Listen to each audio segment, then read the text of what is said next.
In today's video, we're going to look at this 2012 Nikon D3200. It comes with an 18 to 55mm lens, a vibration reduction feature, and a autofocus system. It was made by the Nikon company and it's now 12 years old. We're in 2024. So let's get into it and see what we have. In the first part of this video, we're going to look at the physical parts. So to turn it on, you just slide this thing until it's on, which is very simple. The next thing I'm going to show you is what to call the command dial. This changes the aperture and it changes the shutter speed also. So the lens is 18 to 55mm, as you can see. Also we have autofocus system, which you can turn it on and off. If you want manual focus or autofocus, there's also a vibration reduction feature, which is an image stabilization technology to prevent motion blur in your image. Also we are going to on this lens we have what is called a lens hood. It can actually be removed, so you just press these buttons and right here you can remove it if you like. The purpose of this thing called a lens hood is to protect the image, protect the lens from mechanical damage, and also it prevents stray light from forming lens flares in your image. The other thing you need to know is that if you put your camera in autofocus mode, when you take a picture, it will automatically focus to its metering mode that you've placed. The other thing, if you put it on manual mode, you'll have to manually focus yourself by doing this and this.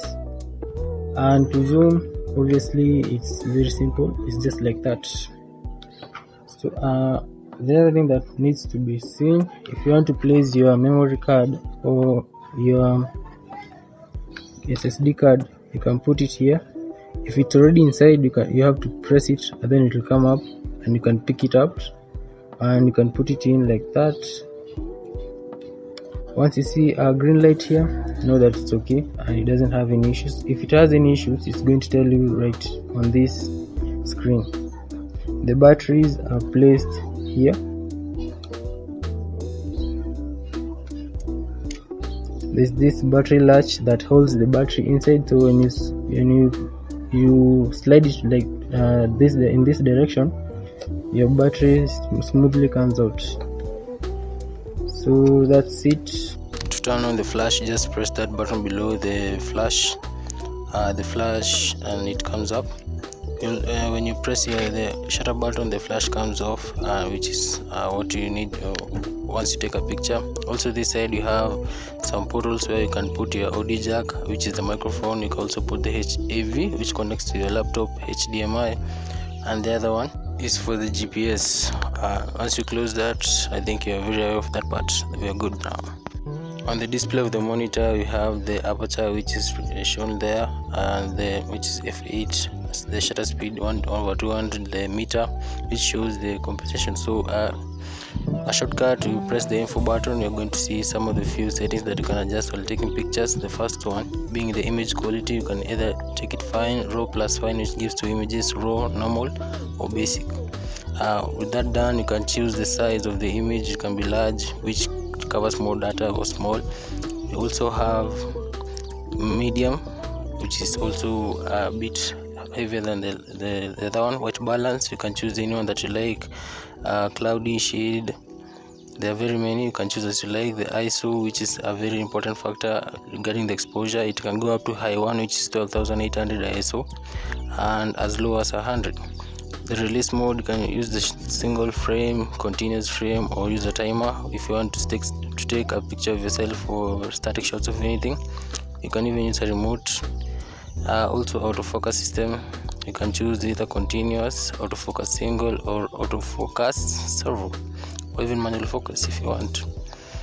The other thing you need to see is the autofocus area mode. You can either choose the auto area of autofocus or the 3D tracking, which is 11 points, dynamic area, or single point autofocus. So on the next you have the metering mode. You can choose the one that you like. It can be matrix metering, sport, or center weighted. Those are the three metering modes in the Nikon D3200. Also the exposure compensation, you can raise it to get a brighter image, up to 3 or up to 5, and you can lower it up to negative 2 or 3, I think. Yeah, negative 3. Also the flash compensation, it can reduce or increase the brightness of the flash depending on what you want. That's what you have on the info, and those are the few settings that you can just quickly when you are taking pictures. Also we have flash mode. You can choose whether to red eye reduction or rear or front. Okay, let's go to the menu, to the real deal, where it have all the settings that you want. So we have very many settings here. For instance, you can preview the images that you have just took by pressing that display button. When you go to the menu, you're going to see some of the settings. For example, let's look at this playback option. So the playback option, it's where you add some of the additional informations in the monitor of your image, monitor where you see images such as the histogram and stuff like that, highlights. Also we have the image review, the retouch tool, and the playback folder, which is the folder that is going to show up in your computer. Also on the shooting menu, you have the picture control, that is standard, neutral, monochrome. Those are like filters, but not professional filters. Image quality too, which I've shown in the short menu. Once you press the info button, image size too I've shown you, and some of other features like color space, noise reduction, autofocus, area mode, built-in flash, metering, movie settings, some of which I've passed through. To take a video, first press this live view button, which is that there on top. Once you press it, that you're going to take your monitor to the live view where you can see what you're shooting, and also press that red button and it's going to start recording, and you'll see a red dot recording. So you have exactly 20 minutes to record your first shots, and once you've done, you press that button again, and here once you press that display button, you're going to see the video that you've recorded, and you can press OK to play. Yeah, that's it. If you want to turn off the live view mode, just press the live view button again and go back to the normal screen. So that's how to take a video. The other thing, in the shooting menu, you're going to see some settings that you can set up, like you can format your memory card, you can reduce the monitor brightness, you can also show some information, info display format, auto info display, clean image sensor. Like I'm going to clean now, just to clean the sensor. It's going to take some little time, and once you're done, it's going to say give you the notification like that. Lock mirror up for cleaning, video mode, HDMI. So these are just the settings that you need to set up your shot if you are shooting a video or what. So the time zone, you can set it where you are. I'm in Nairobi right now, so I think it's okay. You can also change the language of your video or of your camera, so there are many languages that I don't even mind. I don't understand any of them, just English and Kiswahili. Okay, you can put an image comment. Like for me, I've already put mine, but to put it, you just press input comment and add whatever that you like, even if it's a number or a letter, anything that you are interested in. Like me, this is just an example.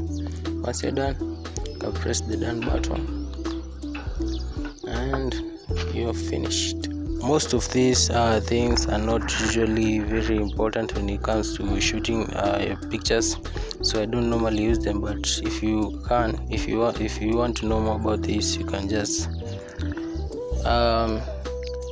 do some more research.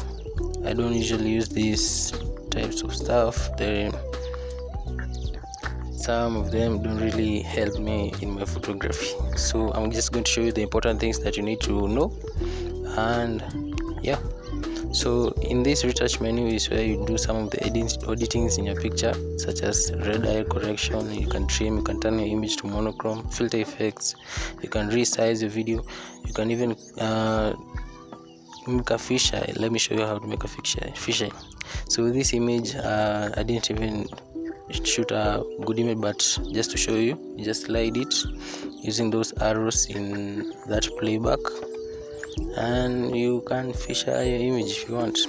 So this is like editing with your camera, which can also be done using apps that are there. But if you want to save your time, or if you want to just try, you can just do like that. There are very many settings, there are many manipulation techniques that you can do on your images on this retouch menu. Just try it yourself. So the recent settings are the settings that you've just done previously. So these are what I've been doing and it's recorded by the camera. So those are the basic things that you need to know about this camera settings in the menu. On the self timer, you can also increase the number of shots of the time that your self timer is going to be off. So the number of shots can go up to 9, and the least can be 1. Yep, that's what you need to know. Those are the important settings I'm sure that you are required to know. But you can also satisfy your curiosity by doing some more research on these other settings that you like to be aware of. If you want to know everything about this camera, just use it as often as you can, because it's a very good camera. Actually, it's what I use for my daily activities, such as taking shoots, and it gives me some good money. So it's not a bad camera. I use it for portraits, but you can use it for any other genre that you have. Even if it's wildlife, if you just change the lens to a zoom lens, you can get great pictures. Actually, it's a very good camera for portraits and other pictures that you like. For a bonus, I'm going to give you a little advice about customers that we have. So customers don't really know about gear. They don't even know what camera brand that you use.